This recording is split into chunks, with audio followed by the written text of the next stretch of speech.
Welcome back to 360 Sports Network. I'm Greg Michelle. With me today is James Dotson. We're going to be discussing the NFL trade deadline that has happened that's actually going to be finishing up here tonight at midnight. James, how are you doing over there? I'm doing all right, trying to keep up. It was supposed to be a very mundane and dull trade deadline, and over the last couple of days, all of a sudden, we went from having 0 trades coming to it seems like 5 or 10 big-name trades that are going off the block. So it's been fun to try to keep up. Well, let's first start off with the big one, of course, and unless you've been trapped under a large object or sleeping under a rock, everybody knows about the fact that Carson Palmer is now an Oakland Raider. So let's talk a little bit about that. James, what are your thoughts on this? Well, my thoughts on this are that it's a good deal, and I thought that Carson Palmer might go to the Raiders before the season even started, but they trusted Jason Campbell, and he did well. Well, now Jason Campbell has a broken collarbone, and the Raiders would have the choice between Kyle Bowler and Terrell Pryor, who's just now coming off of his 5-game suspension to start the year. So needless to say, they needed to go after a quarterback.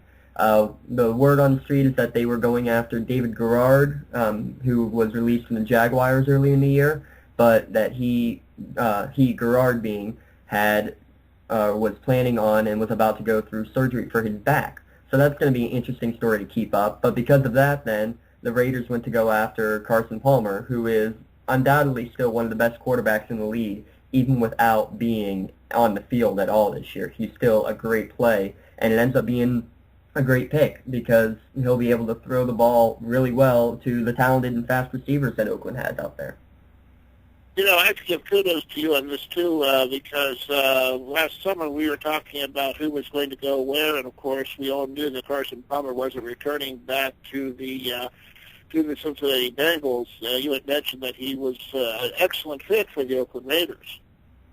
And exactly, and I think that he can fit in well because of the fact that we've seen what quarterbacks actually have worked best for the Raiders. And I'm talking about when, like, the Bruce Gradkowskis of the team have come in as the backup.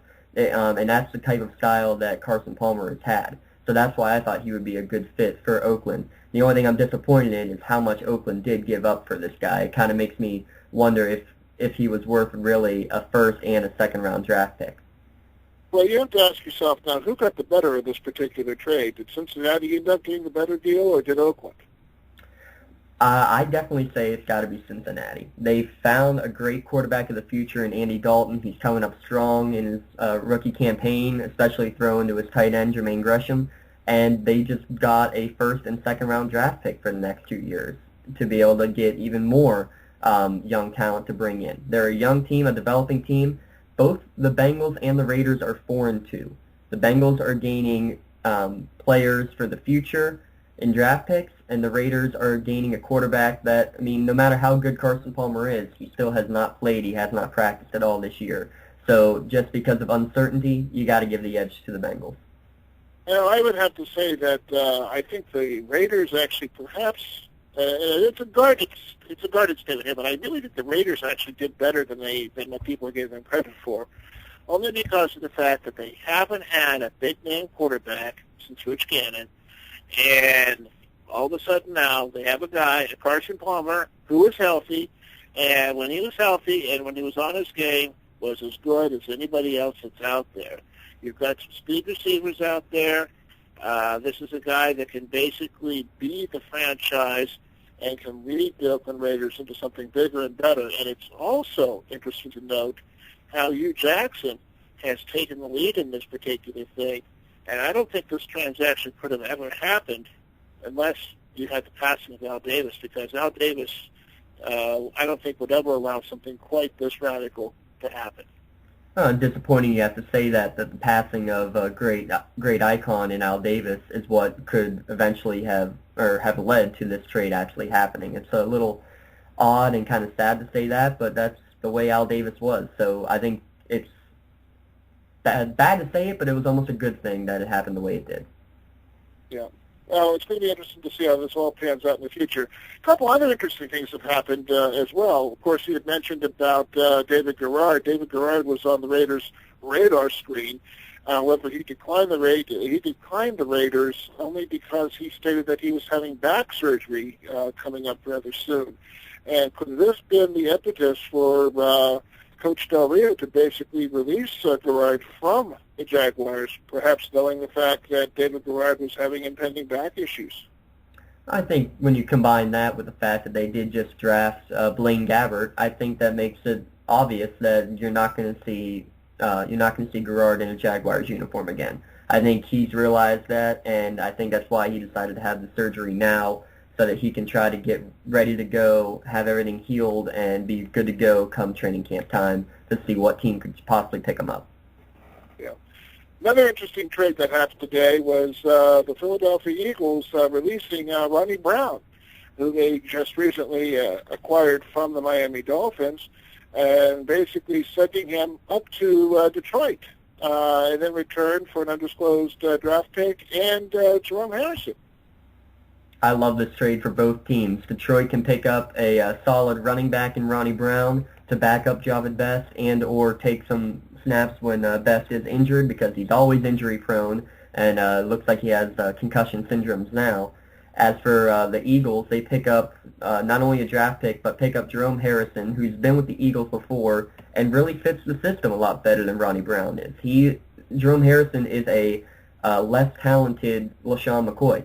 They are almost the exact same runner, and both of these players, Harrison and Ronnie Brown, have struggled with their teams so far this year, only having 13 and 14 carries respectively in the year. Moving them to a system, both of them to a system where they're more comfortable, somewhere where they'll be able to be better performers. This is a great trade for both teams. Oh yeah, I definitely see that as a great thing for both teams here as well. As you had mentioned, Harrison is a power runner, much like LaShawn McCoy, and a 1-2 punch with McCoy and Harrison. I think you're going to see less of an emphasis on Michael Vick and more of an emphasis on the running game. And, of course, Ronnie Brown is going to be a tremendous help up there in Detroit, where the running game really isn't predominant. So I think that he provides just enough oomph up there for the Lions to keep things going if Best should go down. The Eagles need something to turn their season around. Detroit needs something to keep their season going, and they both got what they need. That's the purpose of a trade deadline move. Two other trades that have happened here. Of course, we have Brandon Lloyd leaving the Denver Broncos and going to the St. Louis Rams, and we also have Mike Sims-Walker, who basically left the Rams organization and has returned back to Jacksonville. That's quite a curious move. Yeah, I'm definitely curious about the Sims-Walker move, just how all that transpired, that he leaves the Jaguars and then all of a sudden is right back with them again. And that's going to help them because they really need a good target out there, especially to begin the Blaine Gabbert era. He's not going to do much when his best target is his tight end. As for Brandon Lloyd, go ahead, Greg. Mike Sims-Walker really didn't do a whole lot out there in St. Louis, and everybody was looking to him as that veteran receiver who was going to basically help Bradford. And of course, you're looking at the Jacksonville Jaguars, and you're looking at the St. Louis Rams combined. I think they've won 2 games total. Yeah, and so neither team is doing anything to help their cause. And I think that's actually where Brandon Lloyd, a really talented receiver, coming in to try to help Bradford now, means obviously the greatest show on turf is not responding the way it's supposed to be. They're last in the league in scoring. So to try to get a big name, big wide receiver in Brandon Lloyd out there to try to help improve the Bradford run offense, I think it can work. And I don't know. I mean, the Rams really have been a big disappointment this year. They're willing to try anything to get their offense rolling. No doubt about it. Well, that's pretty much all the moves that have happened here right now, moves of note. Of course, everybody was looking at Forte to see if there was going to be anything, because Matt Forte had been complaining all season about how his team isn't treating him well. But I don't think Chicago is going to be dealing Matt Forte anytime soon, especially with the numbers that he's putting up. And, of course, there's rumors to boot about perhaps a deal between the Chargers and the Vikings for Vincent Jackson. Anything on those? As of now, not too much. It sounds like the Vincent Jackson deal is gonna not be able to go through in time, which is a disappointment because Vincent Jackson up in Minnesota, I think that could have been fun to watch.